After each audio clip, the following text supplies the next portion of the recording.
Debate tonight is Gaurav Bhatia, national spokesperson of the BJP, Deepak Reddy, national spokesperson of the TDP, Sanjay Jha, suspended Congress leader, Amit Jamai, national spokesperson of the Samajwadi Party, Vivek Srivastava, political analyst, also supports the left parties. But my first question to Gaurav Bhatia of the BJP. And Gaurav Bhatia, questions are being raised by the Congress party, by the entire opposition on the leakage in Sansad Bhavan, and they say it's 1,200 crore rupees down the drain. Even moving an adjournment motion on this issue or raising the demand like Akhilesh Yadav has done of moving back to the old parliament building. What do you make of the entire opposition that's coming for the shoddy state of the Sansad Bhavan?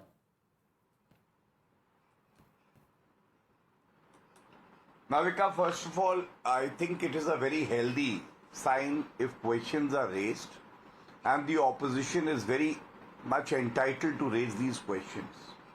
Rather, I feel a responsive government, a responsible government will always respond well and will also ensure that if there is an issue, it is sorted out early. So as a very responsible spokesperson of a responsible party, I would like to say that yes, there was a problem, a very minor one, so that does not entitle anybody to raise questions, and that too serious questions about the entire building that has come up in a record time even during COVID pandemic, and it is serving the country well. But the CPWD has responded, and I want to read the tweet. It says, heat of unprecedented summer followed by very intense rain eroded silicon from a glass joint on Lok Sabha lobby skylight, creating a small issue. It was addressed immediately. This is very important. It was addressed immediately. Structural integrity, waterproofing, etc. are in good condition. So that means within 24 hours, a responsible and a responsive government has taken care of the issue. And we will not ask any journalist, aapki jaat kya hai? Aap Godi media ho? We will not even call names to the opposition because they are well within their rights to question. But I have a problem, starting from the Congress party. The real leakage is when there is a CWG scam, 70,000 crores. And this scam, we will remember, because look at this bridge.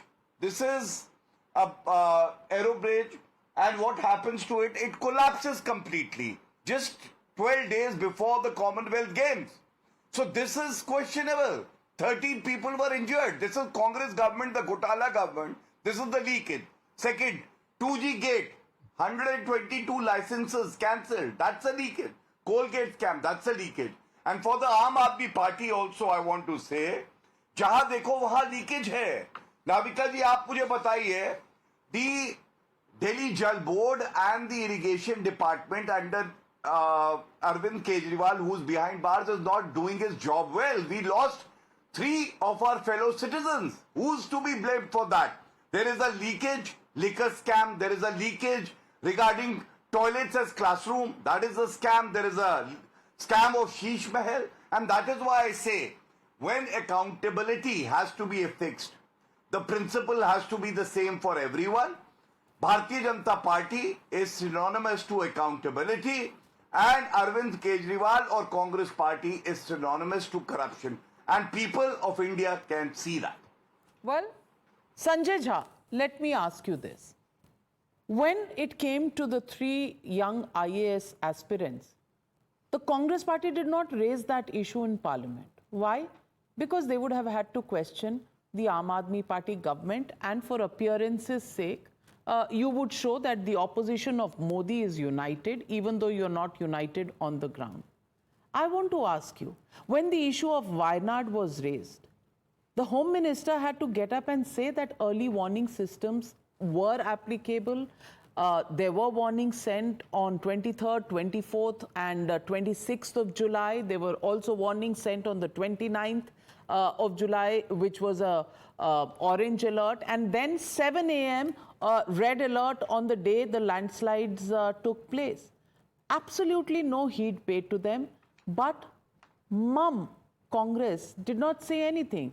Because at that time you say and fairly, I welcome that step that you don't want to do politics on that. And sure, when approximately 300 people die, one shouldn't do politics. But if it happens in Uttar Pradesh, if it happens in the Sansad, then politics is fine, it's legit.